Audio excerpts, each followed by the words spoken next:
Okay, hello and welcome to our panel discussion celebrating 60 years of human spaceflight. I'm Brian Odom, I'm the acting NASA Chief Historian, and I'll be the moderator for today's exciting discussion that I hope will add a valuable historical context for that celebration as we're talking about that today and going through that. Just a very exciting time. So 60 years ago today at exactly 9:34 a.m., Alan Shepard became the first American to fly in space on Freedom 7 capsule launched by a Mercury Redstone launch vehicle. Just 23 days prior to that event, however, the Soviet Union had scored yet another impressive achievement, launching the first human, Yuri Gagarin, into space on an orbital flight. Shepard's flight, while suborbital and lasting only just over 15 minutes, was really enough to convince President Kennedy to commit tremendous resources to the Apollo program, a program which would land humans on the moon and return them safely to Earth. In the 60 years since Alan Shepard's Freedom 7 flight, we've landed humans on the moon, made over 200 spacewalks, and fostered international collaboration with 15 countries to build and operate the International Space Station, where 244 people have lived and worked conducting investigations for more than 3,000 scientists, researchers, and educators over more than 20 years. So 2 decades we've had people living in orbit above our heads here. Talk about human spaceflight. Today, NASA and our international and commercial partners are continuing the mission of human spaceflight with commercial crew, which we've seen just so much activity there over the last year. I mean, it's just been an incredible feat, one right after another. Splashdown at night recently, beautiful. And the Artemis program. With the Artemis program, NASA will land the first woman and first person of color on the moon using innovative technologies to explore more of the lunar surface than we've ever done before going on to Mars. We historians don't really spend a whole lot of time living in the future and contemplating what's going to come. We're busy enough looking back. We're barely in the present most of the time. But I'm definitely just every day at NASA, we're all excited, just as the public is, with all of these incredible feats that continue to happen. And we're really excited to see what happens over the next 60 years of human spaceflight. And now, just to go ahead and kick off our panel today, what I hope will be a great discussion, I'm going to introduce our panelists here. First off, in no particular order, Dr. Teasel Muir-Harmony. Teasel is the curator of the Apollo collection at the Smithsonian National Air and Space Museum and the author of the recently released Operation Moonglow, a political history of Project Apollo. Next, Dr. Bill Berry, retired as NASA's chief historian in July of last year and is now an independent historian. His 1996 doctoral dissertation was a political history of the early Soviet human spaceflight program that led to him working with NASA when he retired from the Air Force in 2001. Up next, Dr. Margaret Weitekamp, the chair of the Department of Space History and the curator for the Social and Cultural History of Spaceflight Collection. She is the author of Right Stuff, Wrong Sex, a history of a short-lived private project testing women pilots for possible astronaut fitness in the late 1950s and early 1960s. And finally, Kathy Lueders. Kathy is the first woman to be named Associate Administrator of NASA's Human Exploration and Operations Mission Directorate, where her key function is to manage the full human spaceflight portfolio, which again is something you see every day, these impressive feats that are coming. So let's start by going back to the very beginning, right? The reason we're here today, how this all got kicked off. Start with Teasel. Teasel, if you could just take us back to 1961. I mean, again, as historians, it's so important that we convey this historical context. So tell us a little about the beginnings of human spaceflight. What was going on in the country there and in the world at the time, and what were some of the big challenges?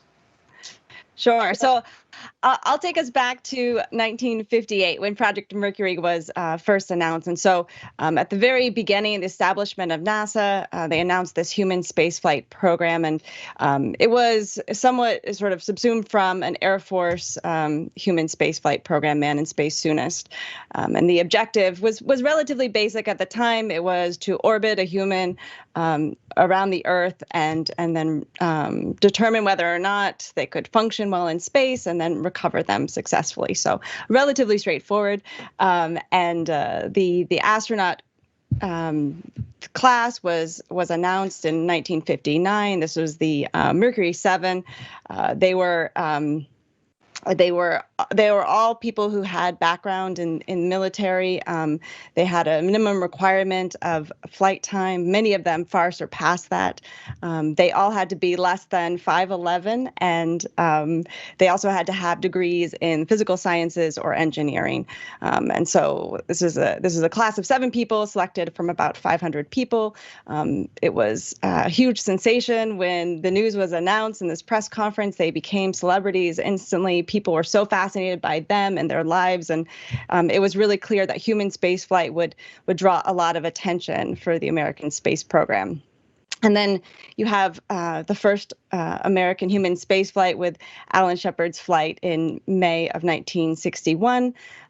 There had been earlier test missions that tested the hardware and also sent animals into space. There was some concern after a flight of Ham, a chimpanzee, in January of that year. And so the timeline was somewhat delayed. And I think it's also worth noting this political context of human spaceflight. And at this time, the Eisenhower administration was somewhat interested in human spaceflight, but skeptical of any kind of large-scale space program. And so when Eisenhower was presented with information about the cost of sending humans to the moon, he thought it was far too expensive and should not be a national priority. President Kennedy, as he was becoming president in '61, was also presented with this information. He had a transition team that looked into the future of human spaceflight.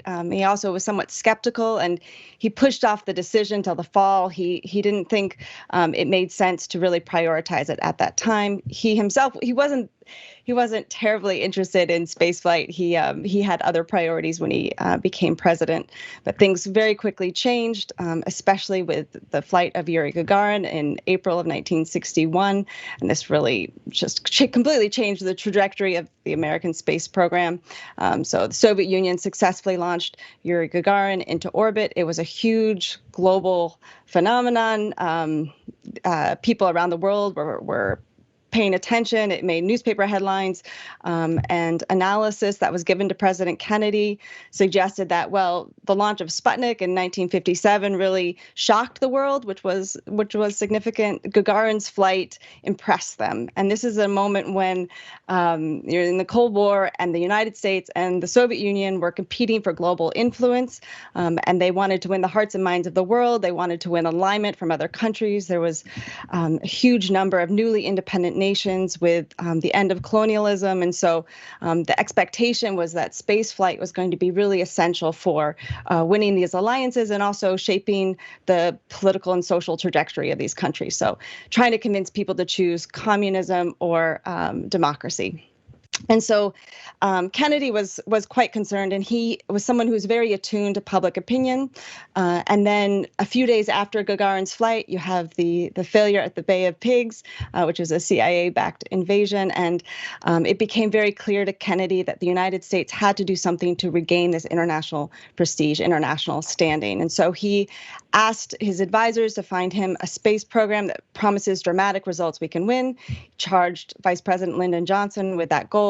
Johnson met with all the experts at the time, and he also met with members of Congress to ensure that whatever program they selected was going to get congressional support and funding, which is very essential. And then they came up with the objective of sending humans to the moon, landing them, and returning them safely back to Earth. And that objective, there's the technical rationale and there's a political rationale for that. So the technical rationale is that with that type of objective, both the Soviet Union and the United States were going to have to build new rockets, and then it somewhat levels the playing field in a way.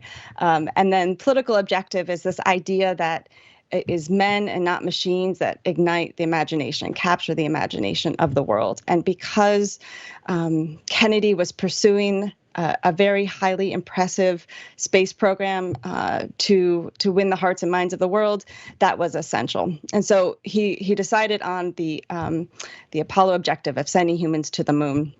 But it was essential that Alan Shepard's flight 60 years ago was a success. Kennedy was pulled out of a National Security Council meeting, and he watched the flight with all the others around on a small television in his secretary's office. It was a success, and so he was able to follow through with the Apollo program, which he announced on May 25th of 1961. And so much change at this time, and I'm going to go through it really quickly because we have a whole panel of many years to cover. But the Apollo program really initiated just a huge growth at NASA. So an increase of personnel. You have, by the mid-1960s, over 400,000 people working on the program across the country and across the world. Over 90% of those are working as contractors and subcontractors. It's worth noting a very small percentage of them are women and minorities in this period. Only 2 to 3% of technicians and engineers at NASA at the time were women. The United States had to build huge new hardware. So the Saturn V rocket, new spacecraft like the lunar module and the command module. It could go on and on and on, and develop new techniques, which was important for the creation of Project Gemini, which was the second human spaceflight program of the United States, which would send 2 astronauts into space at a time. There were 10 missions in total that were crewed, and what they did is they tested rendezvous and docking and long-duration spaceflight.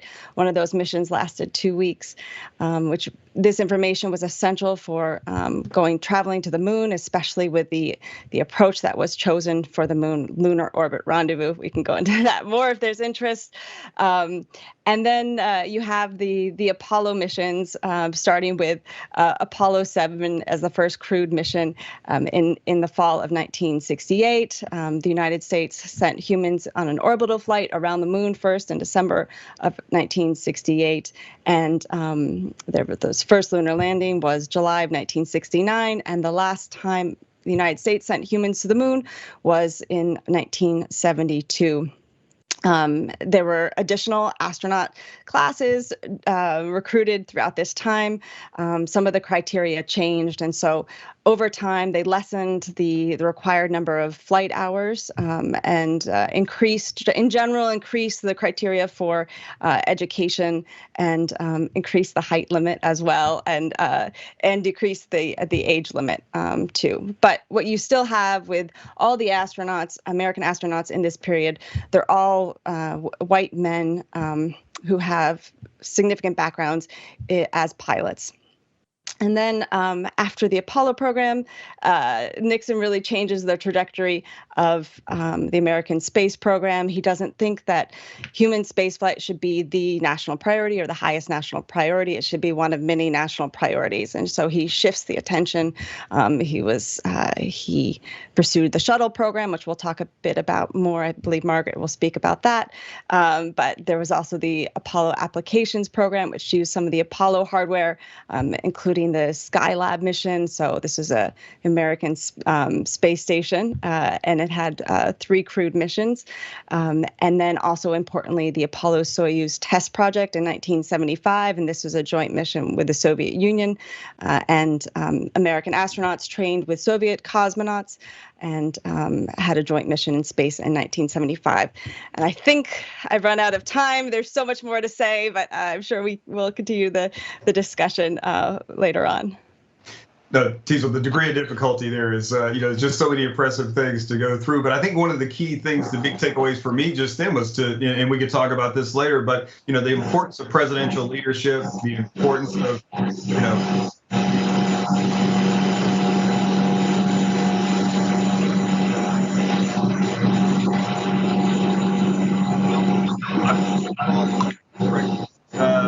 from an international perspective, right? The Soviet Union, who had accomplished Sputnik, right? The great first of Sputnik, and then the great first of Yuri Gagarin. Tell us a little about what the view from the Soviet Union was like. Yeah, well, things were really different over in the Soviet Union, and part of the challenge for those of us in the West was that we didn't really know what was going on there. But the big question was, how did they do this? Right? The Soviet Union was largely seen as a backward country. They've been, not particularly well developed in the early turn of the century. They were ruled by harsh central authority, first the czars, and then after the revolution in 1917, the Communist Party. It had this wacky Communist Party ideology that said that the world would inevitably become, led by communism, and that the Western capitalist model and democracy would go, by the wayside, and that they would make sure that happened. So this guaranteed confrontation with the Western world. And on top of all that stuff, the accomplishments in space were really impressive because the Soviet Union had suffered so much destruction in World War II. The country was largely leveled. And so they're just recovering from that in 1957, a dozen years after the war ends. They're still trying to get basic human needs and housing stock built back up. And they launched the first satellite into space. And everybody's like, how the heck did they do this? They clearly put a huge effort into building nuclear weapons because they built the first nuclear bomb and the H-bomb shortly after the United States had succeeded in doing that. So that was an impressive accomplishment. But then, just a couple of years later to be first in space and then to continue being first in space with a series of these accomplishments. First satellite, the first living creature in space, Laika the dog, just a month after the first satellite. First probe to the moon, first pictures of the far side of the moon, you name it, they came up with the first that succeeded and made it happen.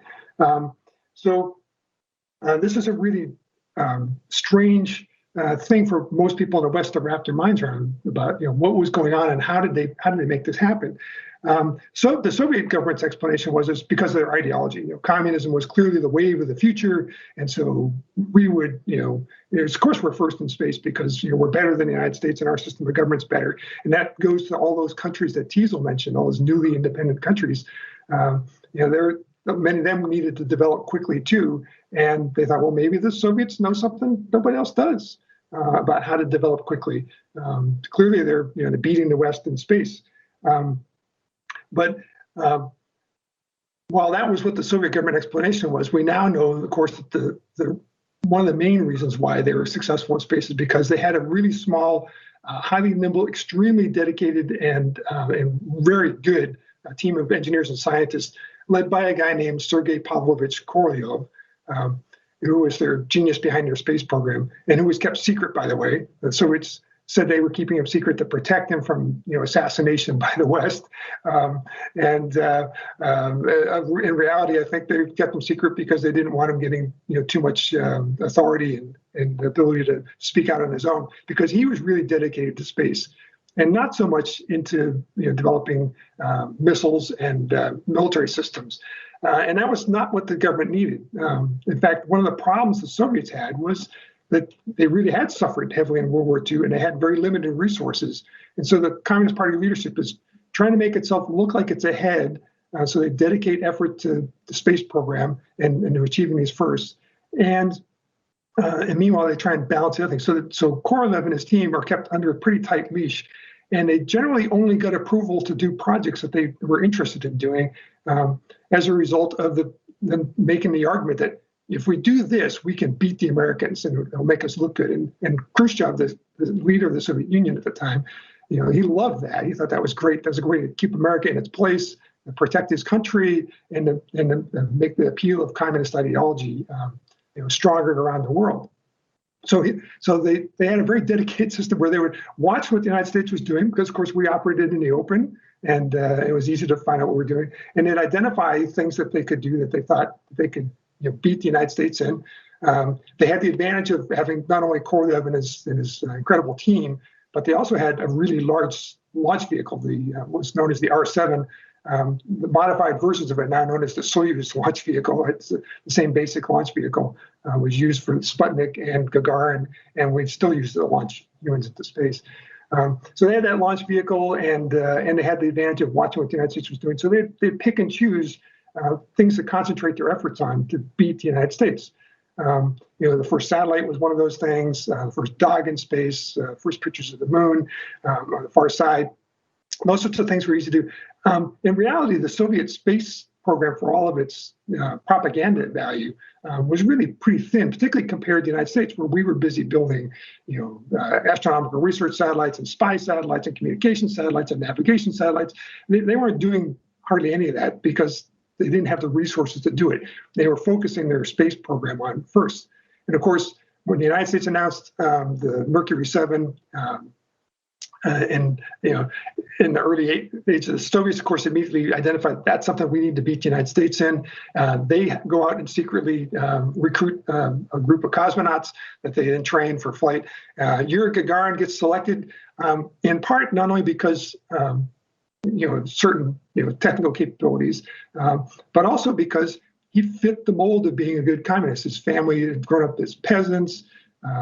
And his family had suffered in World War II under German occupation. So there are all these things. He was also incredibly good looking and charming, and it was a natural hit. So that's part of the reason why Gagarin goes first. And to some extent they got lucky that the United States was slow off the mark with the flight of Alan Shepard with the delay that happened that Teasel mentioned. But also they were planning to exceed what the United States was doing anyway by going, instead of a suborbital flight like Alan Shepard did 60 years ago today, they went directly to a full orbital flight. And they use this kind of thing to their advantage a lot. For example, the first woman in space, Valentina Tereshkova, the decision to launch a woman into space happens not coincidentally, I would suggest, because the United States was busy arguing about should we have women in the astronaut corps. And within a year, the Soviets, they didn't have a whole lot of new technology that they could demonstrate in 1963, but they needed to fly something in space. And so their way to make they flew basically the same mission they'd flown a year before with 2 spacecraft, but one of those spacecraft included the first woman in space. And so they set a record there. Very valuable propaganda. They used the racial disharmony in the United States and the civil rights movement in the United States as a propaganda tool, as well as the space race, and to try and demonstrate that their system was better than the U.S. system and that a country should follow them. So that had a huge, huge effect. Unfortunately for Chairman Khrushchev, his decision to go all in on beating the United States on things really winds up backfiring on him, because launching Gagarin in April 1961, just 3 weeks before Alan Shepard goes in his flight, and combined with the things that happened with the Kennedy administration that Teasel mentioned, drives President Kennedy to move the goalposts, set a new goal, and up our game, and decide to go to the moon. The Soviets really weren't ready to go to the moon. In fact, they don't make their decision to try and get to the moon until August of 1964, when they started a whole series of programs to try and beat the United States again by getting to the moon before the United States did. By that point, they were pretty far behind, and late start is what probably led them to not succeed in beating the United States to the moon. Although they came pretty close in some ways. But nonetheless, it's really sort of ironic that this human spaceflight thing is seen as a tool for the Soviet leadership to prove that their system is better. And in fact, the effort to prove that they're better winds up causing their main adversary to up the game and make it difficult for them to use that anymore. And there's lots we could talk about this, but I'll leave it at that.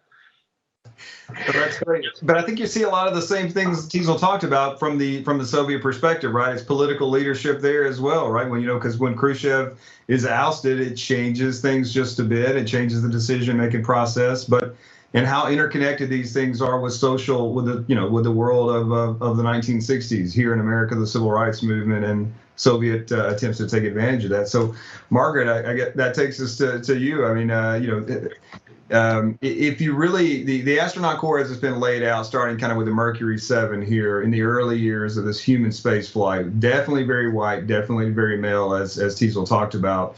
What was the early experience of marginalized groups in the space program, and how did that kind of change over time there? Well, I think there's a famous picture of the Mercury 7, a few actually, where they've lined up in alphabetical order because they looked so similar that was one of the ways to make sure that the captions were done correctly and that the right people were identified. And there's a real way in which in that moment that's seen as a sign of excellence, right? As that exclusivity is the emergence of this group at the top of the pyramid that is exclusive in a number of ways, both in terms of skill, but also we know that it was not a very racially integrated, certainly wasn't a gender integrated pyramid. Because when we talk about kind of who's in the group, a lot of times we really want to talk about what's the pipeline, right? What's the set of skills that you have to get to that job. So for, as Teasel has said, for the astronauts for many years, it really was military jet test flying, especially in that earliest group coming out of President Eisenhower's decision. And that meant that he's buying into a whole system for creating skills that does have some historical exclusion associated with it. After the end of the Women Air Force Service Pilots in 1944, wound down before the end of the war, the military services in the United States do not allow women to fly. So that closes a door for women to have access to the kind of training they would need to be in the pipeline for NASA. And so in fact, when Randy Lovelace ran a privately funded test program to see whether women could participate in spaceflight. He was envisioning huge orbiting space stations with dozens of people on them. And in some ways, then he's very visionary in terms of human spaceflight. And he's wondering whether women are going to be able to physically take the strain in order to be the secretaries and the telephone operators and the nurses and the support staff. So in some ways, he's very much a product of his time and thinking about what we would call kind of pink collar work, right? Women's occupations. So that door had been closed to women by not having access to military flying. And so the women who went through Lovelace's program privately in 59, 60, 61, really only had built their flying skills through private flying, not through commercial flying and not through military flying. But there's an extraordinary subcommittee hearing in the summer of 1962 in which they actually investigated, is NASA discriminating on the basis of sex? And the conclusion, and John Glenn is a wonderfully articulate spokesman about the time, which was also the beginnings of the second wave of the women's movement in the United States and really in the midst of the civil rights movement, and saying, you know, we would love to be more expansive, but right now we really need to focus on these goals that President Kennedy has set and keeping our standards up. And that means we're going to stick to these very exclusive pipelines. So where we start to switch from manned spaceflight, as it was called at the time, to human spaceflight really comes later in the story. And this is where I kind of pick up on the timeline that Teasel laid out for us so well, which is really with the beginnings of the space shuttle program. You have a split in the kinds of astronauts, both pilot astronauts, but then also the creation of a category called mission specialists. And that's going to be the research scientists who are working in the payload bay and who are doing other experiments on the shuttle, so that you need a commander and a pilot, but now you have room for more different kinds of astronauts. And with that, then you can tap into different pipelines, which are slightly more diverse than what you see in military flying. And I always think it's important when we tell these stories, I want to tell kind of two main points. One is the changes in who's in those pipelines doesn't just happen. It happens because people really agitated for it to happen. So the 1964 Civil Rights Act is really important in terms of racial integration, but also gender. The word women was added to that piece of legislation, and so that's important. We want to look at things like Title IX, which gives, we know often in terms of sports, right, which gives women, you can't discriminate on the basis of sex in educational institutions that get federal funding. And so often we see that in terms of sports and athletics, but it also really affected women's ability to get into classrooms and to be a part of postgraduate education. There are lawsuits that allow more women into law schools, medical schools, that allow them into PhD programs. And so when you start in the 1970s looking for people in a pipeline who have PhDs, who have medical degrees, who are top researchers who might be interested in bringing their skills to NASA.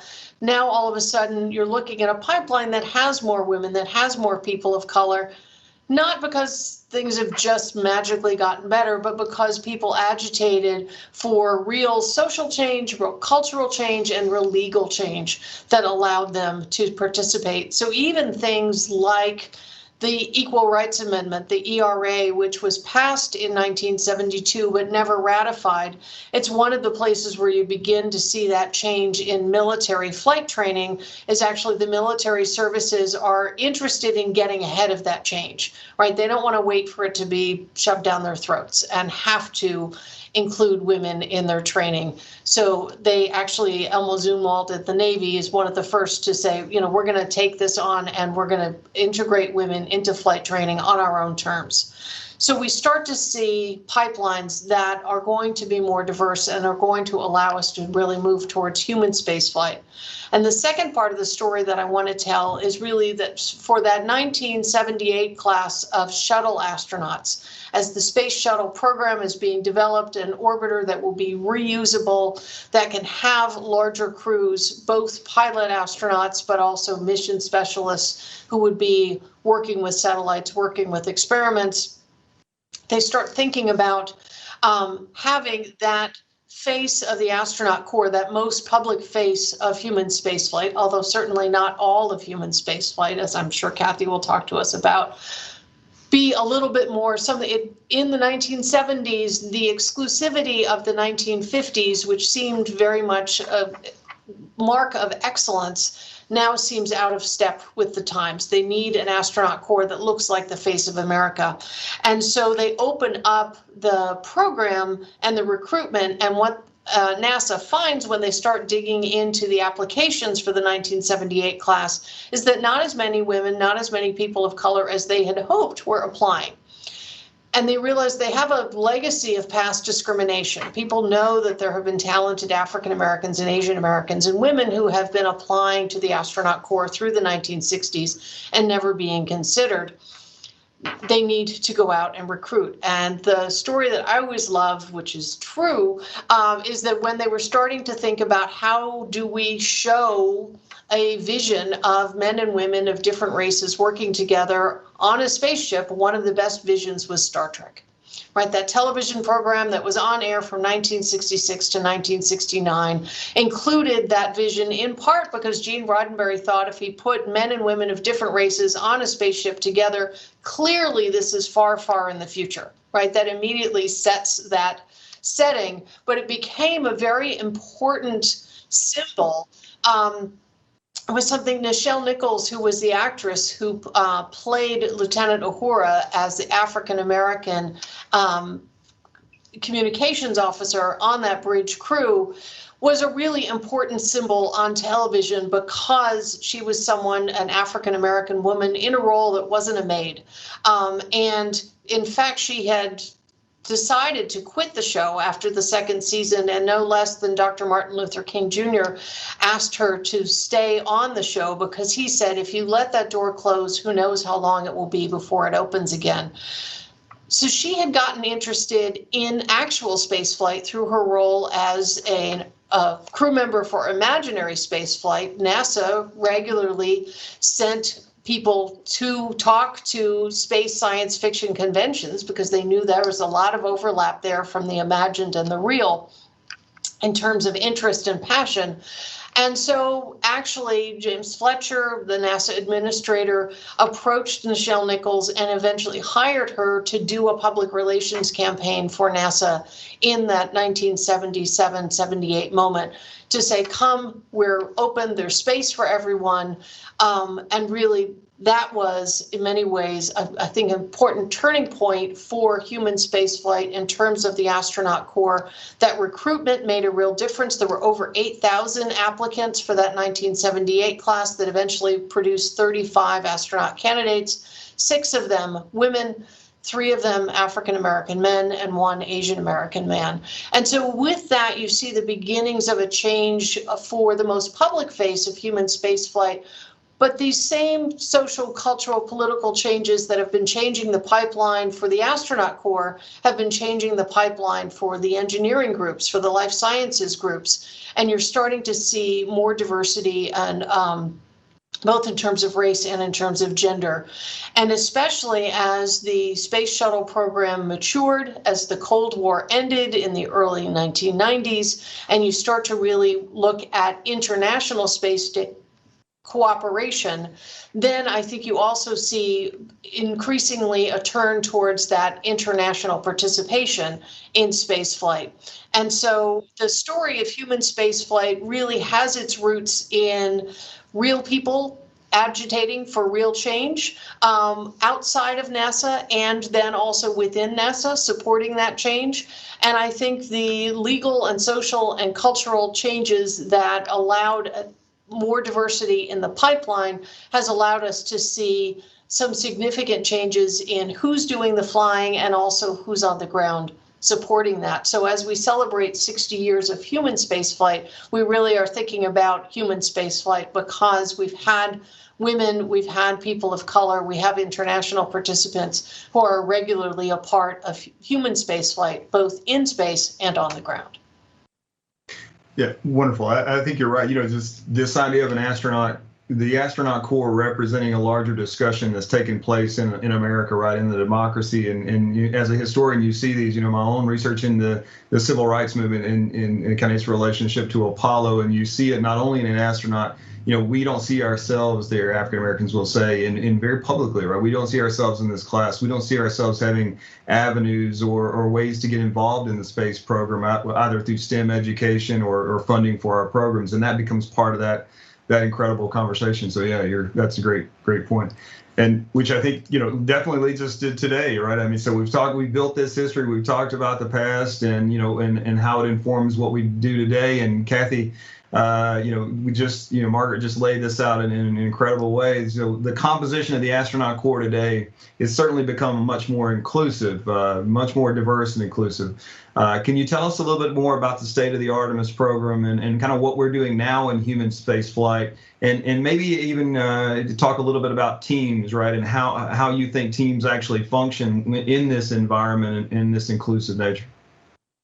Well, I think what's amazing after listening to Teasel and Bill and Margaret is that, a lot of the seeds that were sown in the 60s and the 70s are coming, we're starting to see the bounty now. And I think what's really cool about this is that we're not done, right? And so these lessons that were learned and that we're looking back on and kind of seeing how, presidential influence and direction and how NASA can be a tool for lots of different movements out there is continuing, right? And so I actually think what's really cool about the way NASA is today is, one, we're doing things differently. People ask me a lot about, well, how are we going back to the moon differently? And I'll tell you, we're going back to the moon very differently. I mean, we've taken the lessons that we learned through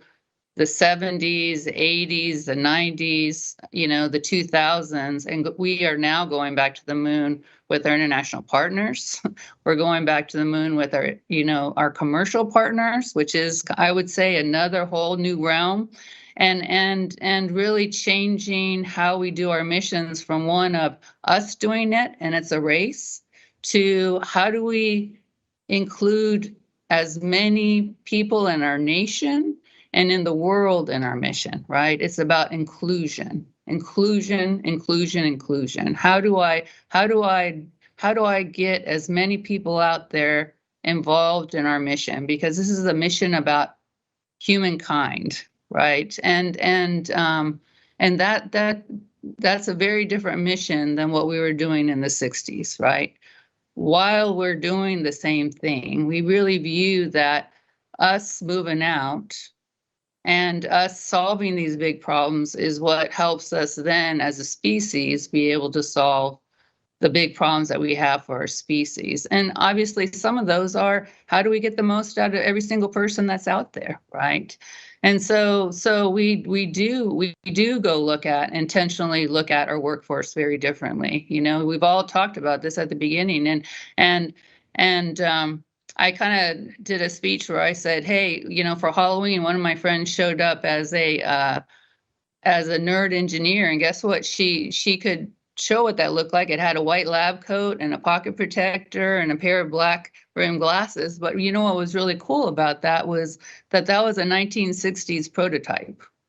And nowadays, I don't know what a picture of a nerd engineer would look like. We'd all kind of have our idea of it, but it's lots of different people out there. And when you go, and if I went and showed you a panorama of what engineers look like and all the different space companies and all the companies across the world that are doing space work, you would not find this one image, which is really, really cool. We've got this whole tapestry of a workforce now working to deliver and work on space problems, right? That will help us here on Earth. And so when I listen to the crowd here and I hear about this, I think about, here we are 60 years later, and we've used our mission, and the nation's used our mission, and the world's used our mission to really change how we do the mission and do it for really humankind's good,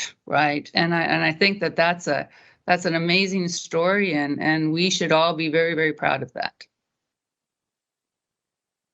Thank you. That's perfect. You know, how one thing about the Apollo program that I remember, and Teasel has written about this quite a bit, but just the international view of this and what Bill just spoke about, but how people, when the astronauts went on a world tour, they talked about the "we did it," and I think that also speaks to that inclusive element, not only from a race, sex, gender, but from where you are in the world and how you view these accomplishments. I think that's incredibly important to keep in mind. So I think our last virtual panelist here, I'm going to go ahead and I'm going to try to do this. Again, I'm a historian, so we'll see how the technology holds up for me. It's always a wonderful thing to do.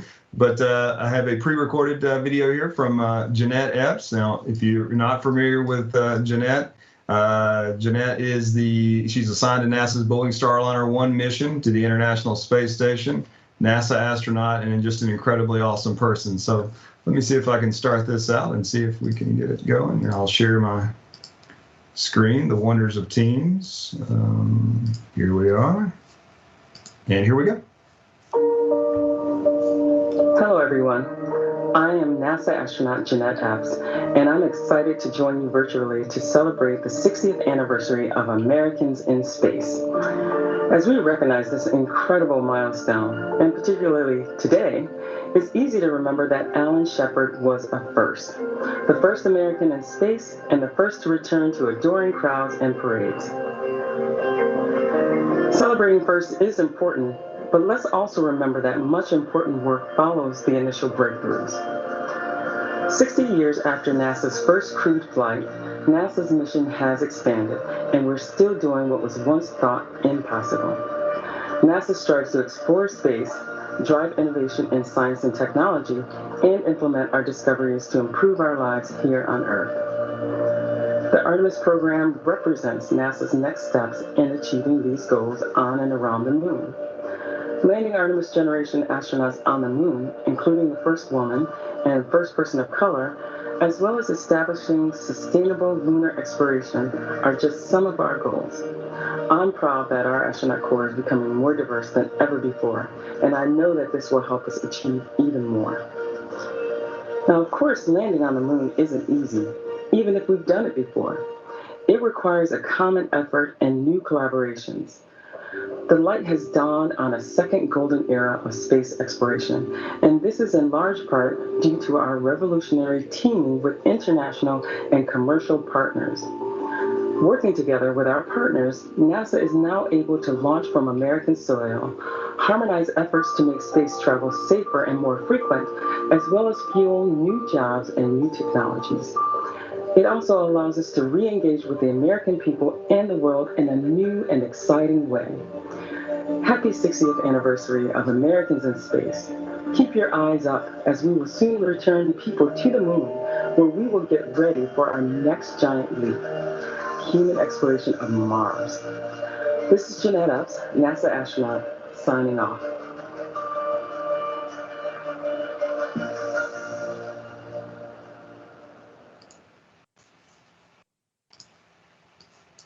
All right. Well, hopefully that played well.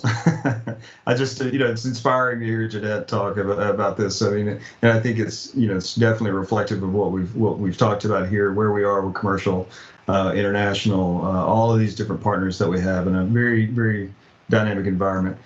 So I think one way to kind of finish this out, if we want to go back through any last final quick thoughts from anybody, and maybe the order we started, we'll start out with Teasel. Any thoughts about human space flight, where we are today from your standpoint there? I always think it's important to recognize how compressed this timeline is and how much we've achieved in just a short amount of time. These anniversaries are a great reminder of that it's only been 60 years, and that first flight, although extraordinary for the time, was just a brief 15-minute suborbital flight. So we've come such an incredibly long way, and I think it's a great opportunity to recognize that with the 60th anniversary. Okay, Bill? Yeah, I'd just say that I think human spaceflight really sort of touches people in an important way, in a way that frankly robotic spaceflight does not, and so I think it's a key factor in our continuing path into the future, that we need to continue to push ahead, and that human spaceflight really sort of epitomizes the best of all it, and we've made a lot of progress. We've got some more progress to make, but we're getting there, and I think this really, in many ways, is an example of what we can do when we work together to achieve great things. Margaret? Brian, I would just say that I would emphasize that the national institutions, the Smithsonian Institution and the National Air and Space Museum and the National Aeronautics and Space Administration, I see us really interested in the future of spaceflight, and I'm excited to be a part of today connecting that to the history. So I'll make the naked plug that the Stephen F. Udvar-Hazy Center, where I am right now, just reopened to the public this morning.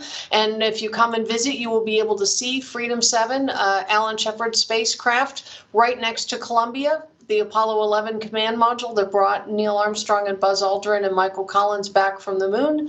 And we talk every day about, we're excited about the idea that the next generation of people who are going to go work for Kathy Lueders at NASA are walking through our doors and are perhaps inspired by the history that they're getting to see and the technology they're encountering. So I love the connections here and that shared purpose and mission. Okay. Hey, we're not done. We're never done, right? That's the key, right? And so we just need to keep working on it. And it's important. I'm not done until I can, get 330 Americans involved in this and the 7 billion people across this world, right? We're not done. So thank you very much. I really appreciate it. It's actually pretty humbling to realize we're all part of this team that has the legacy starting from Alan. So it's actually an amazing thing. We're on. Excellent. I think all those points are great. I think, especially people always talk about my job. It must be, and Bill is someone who's had that job, how awesome it is. But Margaret, I think when you were talking about what you can come and see in these institutions and be blown away by the, the things you get to see on a daily basis it's incredible. So I'll make that shameless plug with you. Visit these sites and see these artifacts. They're incredibly inspiring. Because you don't know where it's going to go. And in that vein, too, I think we'd be kind of remiss if we were talking about human spaceflight and we didn't mention, we lost Michael Collins and how important Mike was in just talking about not only his participation in human spaceflight, but his talking about human spaceflight and kind of creating ways that we could share that with the world. I think that's one of his legacies, one of his most important legacies as well. But well, again, I thank you all for participating here, and I thank everyone for watching. And again, like we started out, and like Kathy said, just we're not finished. Keep looking. I mean, if you pay attention right now, there's so much happening in space and human spaceflight. And one of the things someone told me recently, Bill, was that the whether robotic versus human, but all space exploration is human space exploration, right? It's all part of the same thing. All right. Well, thank everybody for participating. Thanks everyone to listen and keep an eye out, and we appreciate it. And we're all signing off here. See you soon. Thank you.